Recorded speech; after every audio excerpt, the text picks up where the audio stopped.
MDH biryani મસાલા, પારંપરિક બિરયાનીનો અસલી સ્વાદ. असली मसाले सच सच MDH. રાજ્યમાં વૈશાખમાં અષાઢી માહોલ રહેવાની આગાહી. આગામી 5 દિવસ સુધી કમોસમી વરસાદનો રહેશે પ્રભાવ. કચ્છ, સૌરાષ્ટ્ર અને દક્ષિણ ગુજરાતમાં પવન સાથે વરસાદની સંભાવના. પવનની ગતિ 40 થી 50 કિલોમીટર પ્રતિ કલાકની રહેવાની શક્યતા. સાયક્લોનિક સર્ક્યુલેશન સક્રિય થતા પડશે વરસાદ.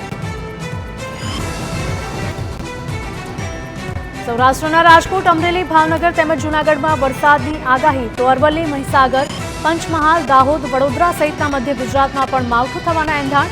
દક્ષિણ ગુજરાતના તાપી, ડાંગ, નવસારી અને વલસાડમાં પણ જોવા મળશે વરસાદી માહોલ. રાજ્યમાં 25 મે બાદ ફરી કમોસમી વરસાદની આગાહી. અંબાલાલ પટેલના મતે બંગાળના ઉપસાગરમાં અને અરબી સમુદ્રમાં વાવાઝોડું બનશે, જે ચક્રવાતના કારણે ઉત્તર ગુજરાત અને સૌરાષ્ટ્રમાં ગાજવીજ સાથે વરસાદ લાવશે. તો કેટલાક વિસ્તારોમાં આંધી વંટોળ સાથે વરસાદની પણ શક્યતા. રાજ્યમાં કમોસમી વરસાદ બાદ કાળઝાળ ગરમી પડવાના એંધાણ. હવામાન નિષ્ણાંત અંબાલાલ પટેલની 17 મે બાદ આકરી ગરમી પડવાની આગાહી.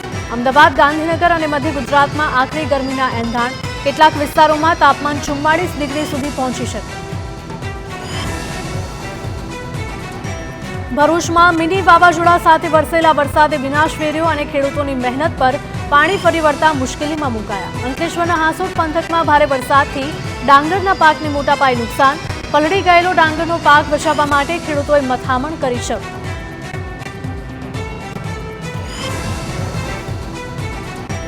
ડાંગરનો તૈયાર પાક બચાવવા માટે ઝડપી ખેતરમાંથી બહાર કઢાઈ રહ્યો છે. ખેતરોમાં પાણી ભરાયા હોવાથી રોડ પર સૂકવી રહ્યા છે ડાંગરનો પાક.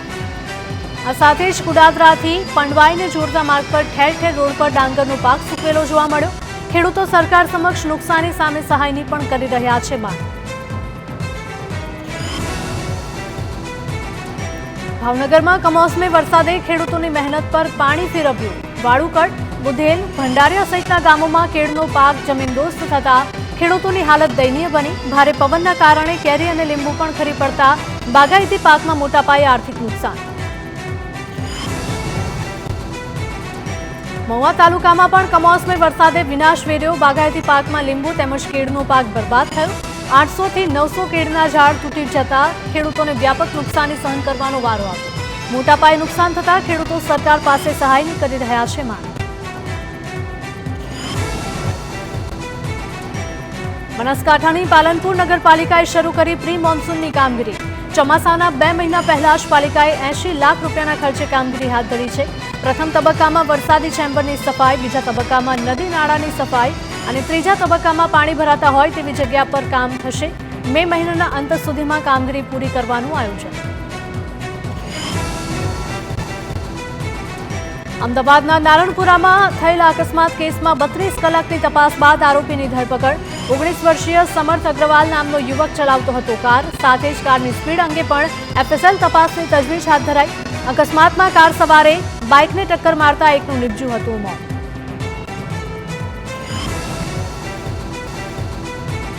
છોટાઉદેપુરની જનરલ હોસ્પિટલમાં રખડતા શ્વાનના દ્રશ્યો આવ્યા સામે. દર્દીઓની વચ્ચે જનરલ વિભાગમાં બિંદાસ શ્વાન આટાફેરા મારતા નજરે પડ્યા. પ્રસૂતિ અને બાળરોગ વિભાગમાં પણ શ્વાન દેખાયા. હોસ્પિટલમાં 8 કલાક માટે એક જ વોચમેન હોવાનું સામે આવ્યું. અમદાવાદના રખિયાલ વિસ્તારના મોરારજી ચોકમાં મેગા ડિમોલેશન કરાયું. હાઉસિંગ બોર્ડની જગ્યામાં કરાયેલા ગેરકાયદે બાંધકામ પર ફરી વળ્યું બુલડોઝર. 20 થી વધારે કારખાના અને દુકાનો ધ્વસ્ત કરી દેવાયા. કોમન પ્લોટ પર મકાનો ઉભા કરી દેવામાં આવ્યા હતા.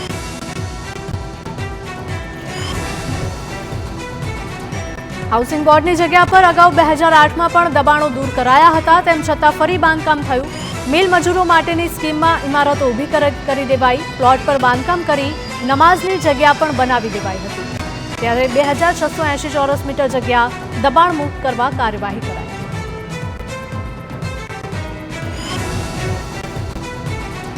રાજકોટમાં મિનરલ પાણીના વિક્રેતાઓને ત્યાંથી લેવાયેલા પાણીના 20 નમૂના ફેલ ગયા. વૈદવાડી વિસ્તારમાં આવેલા ફિલ્ટર પ્લાન્ટમાં મહાનગરપાલિકાનું ચેકિંગ. મિનરલ વોટરના નામે મળતું કેરબાનું પાણી આરોગ્ય માટે જોખમી સાબિત થયું. થોડા સમય પહેલા આરોગ્ય વિભાગે મિનરલ પાણીના જગના વિક્રેતાઓને ત્યાંથી નમૂના લીધા હતા.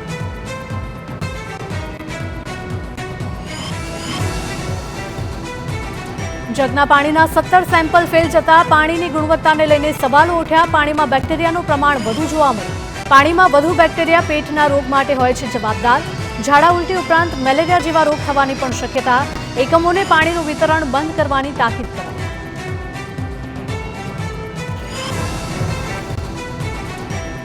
સુરેન્દ્રનગરમાં પૂર્વ મહિલા અને બાળ વિકાસ પ્રધાનના પરિવારમાં જ મહિલા પર અત્યાચાર. પૂર્વ સાંસદ ડોક્ટર મહેન્દ્ર મુંજપરાના ભાણેજની પત્નીએ સાસરિયાના ત્રાસ મામલે 181 અભિયમ હેલ્પલાઇનની મદદ માંગી હતી. ટીમ ઘટના સ્થળે પહોંચતા મુંજપરાએ ગેરવર્તન કરી સસ્પેન્ડ કરાવી દેવાની ધમકી આપી. સમગ્ર ઘટનાક્રમનો video viral.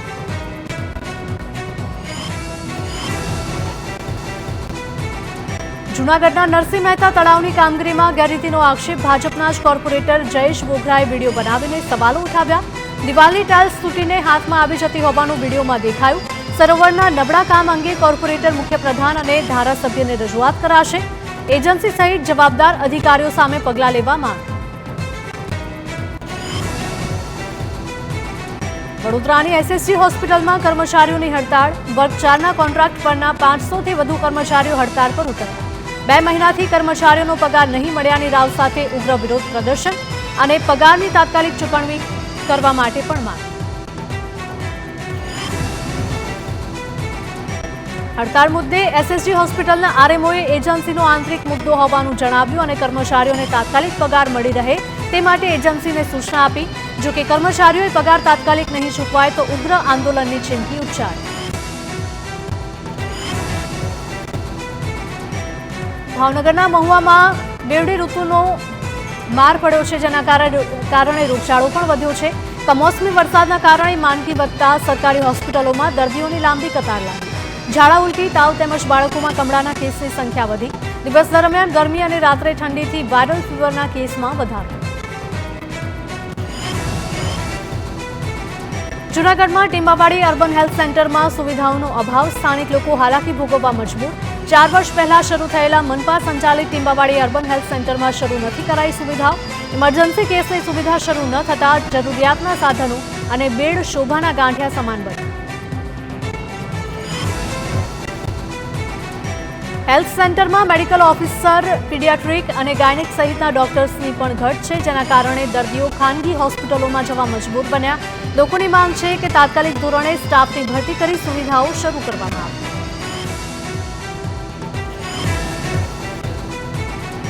નર્મદામાં statue of unity સામે આવેલા ગેરકાયદે દુકાનો દૂર કરવાનો મામલો વધુ ઉગ્ર બન્યો. ડિમોલિશન દરમિયાન સ્થાનિકોની અટકાયતનો વિરોધ.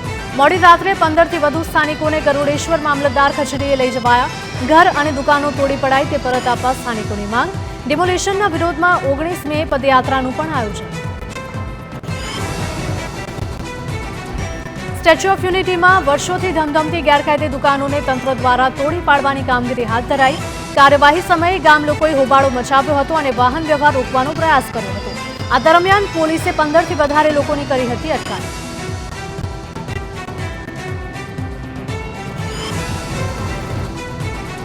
ભરૂચના ભોલા વિસ્તારમાં વીજ ધાંધિયાથી લોકો હેરાન. દરરોજ રાત્રે વીજળી ગુલ થવાથી ત્રસ્ત લોકોનો વીજ કંપનીની કચેરીમાં હોબાળો.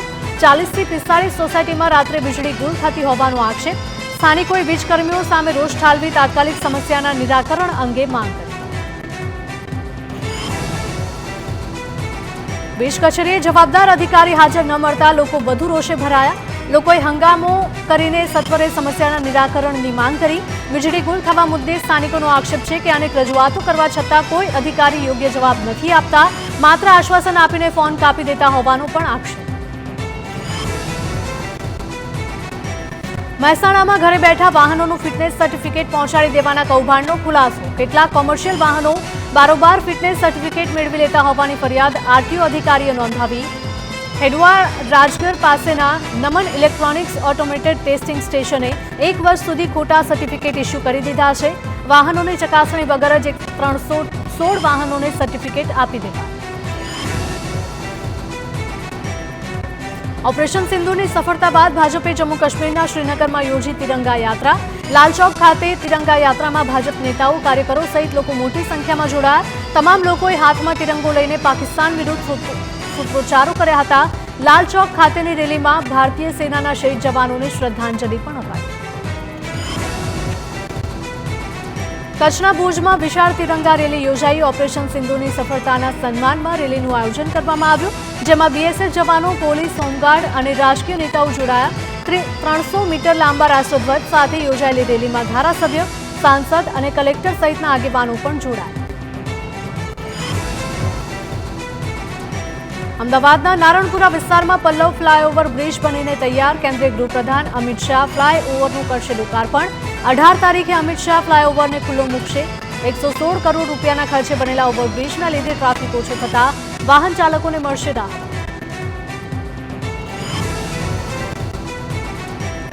સુરતના ગજેરા જંકશન પાસે ફ્લાયઓવર બ્રિજની કામગીરી છેલ્લા 3 વર્ષથી અધૂરી. બ્રિજનું માત્ર 50% કામ પૂર્ણ થયું હોવાથી અધિકારી કોન્ટ્રાક્ટર સાથે મેયરે સમીક્ષા કરી. ડિસેમ્બર સુધીમાં બ્રિજની કામગીરી પૂર્ણ કરવા અલ્ટિમેટમ આપ્યું. ભરૂચના બીએપીએસ સ્વામિનારાયણ મંદિરને ઉડાવી દેવાની ધમકી. પોલીસ કંટ્રોલ રૂમને 2 વાર કોલ કરીને ધમકી અપાઈ. પોલીસે ધમકી મામલે એક શકમંદની અટકાયત કરી. દહેજ બાયપાસ રોડ પરથી કોલ કરાયાની માહિતી. જોકે ધમકીનો કોલ તીખડ માટે કર્યો હોવાનું અનુમાન. વડોદરા ખાણ ખનીજ વિભાગમાં એસીબીની ટ્રેપના કેસમાં ભૂસ્તર અધિકારી અને રોયલ્ટી ઇન્સ્પેક્ટર ફરાર. કરજણના રેતી માફિયાઓએ એસીબીમાં ફરિયાદ કરનાર રેતીના વેપારીને આપી ધમકી. એસીબીએ વેપારીને પોલીસ ફરિયાદ કરવા જણાવ્યું. સમગ્ર ઘટનામાં સિનિયર ક્લાર્ક અને આઈટી કર્મીની ધરપકડ કરવામાં આવી હતી. 2 અધિકારીઓ 2 લાખ રૂપિયા સ્વીકારતા રંગે હાથ પકડાયા હતા. રેતીનો સ્ટોક કરવાની પરવાનગી માટે માંગી હતી લાંચ. આરોપી ક્લાર્ક યુવરાજસિંહ ગોહિલના ઘરમાંથી 98,000 રોકડા મળ્યા હતા. જે સ્થળે લાંચ સ્વીકારાઈ તે સ્થળના સીસીટીવી મેળવવામાં આવશે. સુરતના વરાછા વિસ્તારમાં સસ્તું સોનું આપવાના બહાને યુવક સાથે 89 લાખની ઠગાઈ. કસ્ટમ વિભાગમાંથી છોડાવેલું સોનું અપાવવાના નામે છેતરપિંડી આચરવામાં આવી. આરોપીએ બોગસ આંગળીયા પેઢી ઊભી કરી. પોલીસે તપાસ બાદ આરોપી ગેંગના 2 સભ્યોને ઝડપ્યા. અન્ય આરોપીઓને શોધવા પોલીસની કવાયત.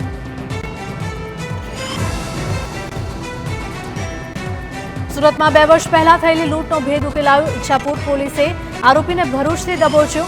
ભાઠા ગામમાં યુવકને માર મારીને આરોપીએ લૂંટ ચલાવી હતી. સોના ચાંદી અને રોકડની લૂંટ કરી આરોપી ફરાર થયો હતો. પોલીસે આરોપી સુભાષ કટારાને ઝડપીને વધુ તપાસ હાથ ધરી.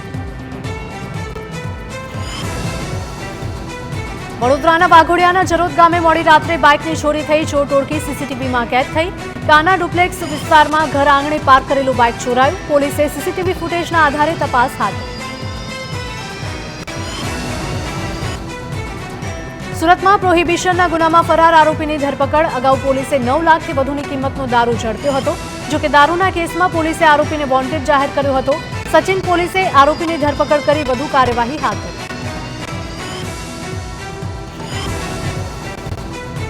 મોરબીના બંધુનગરમાં ગાંજાના જથ્થા સાથે શખ્સ ઝડપાયો. બાબા સીતારામ કોમ્પ્લેક્સની દુકાનમાં મળ્યો ગાંજો. 1.26 કિલો ગાંજો, 1 મોબાઈલ અને ડિજિટલ વજન કાંટો જપ્ત કરવામાં આવ્યો.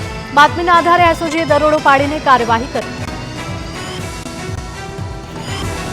MDH કિચન કિંગ મસાલા રસોડામાં હોય તો આપણે કંઈ પણ બનાવી શકીએ છીએ. રીંગણાનો ઓળો, બટેટા ફુલાવર, ભીંડી મસાલા અને બીજું ઘણું બધું. MDH